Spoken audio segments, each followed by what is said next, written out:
पुणे पोलिसांनी प्रतिबंधात्मक आदेश लागू केले आहेत, त्यामुळे सुरक्षेच्या कारणास्तव सारसबाग बंद राहणार आहे। पुण्याचे महापौर मंजुषा नागपुरे यांनी ही माहिती दिलेली आहे। 28 आणि 29 दोन दिवस ही बाग बंद राहणार आहे आणि याचा आढावा घेतलेला आहे आमचे प्रतिनिधी चंद्रकांत फुंदे यांनी। सकाळचा मॉर्निंग वॉक आणि त्यानंतर पेशवेकालीन गणपतीचं दर्शन हा खरं तर काही पुणेकरांचा रोजचा सिरस्सा असतो, पण उद्या आणि परवा त्यांना तो करता येणार नाही।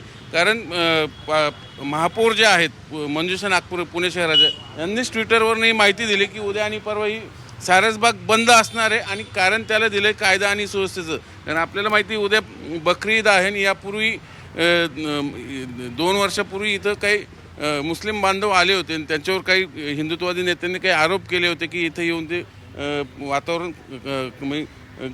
कचरा करतात, हे करतात, ते करतात, त्याच्यामुळं काही तणावपण आरोप प्रत्यारोप पण झाले होते। म्हणून खबरदारी म्हणून पोलिसांच्या विशेष शाखेनं उद्या आणि परवा ही सारसबाग बंद ठेवण्याचे निर्देश दिलेले आहेत। तर पालिका म्हणते की आम्हाला दुरुस्ती करायची, पण महापौर जे आहेत पुण्याचे मंजुषा नागपुरे यांनी स्वतः ट्विटरवरून ही माहिती दिलेली की उद्या आणि परवा ही सारसबाग बंद असणार आहे।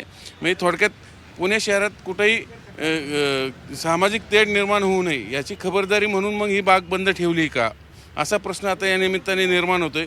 कारण यापूर्वीचे 2 अनुभव बघता या सारसबागेत काही वाद निर्माण झाले होते, आरोप प्रत्यारोप झाले होते 2 वेगवेगळ्या गटांकडनं, म्हणून ही बाग बंद ठेवली जाते का, असा प्रश्न आता या निमित्ताने उपस्थित होतोय। व्हिडिओ जर्नलिस्ट नितीन सांडभोरसह चंद्रकांत फुंदे, जी मीडिया, पुणे।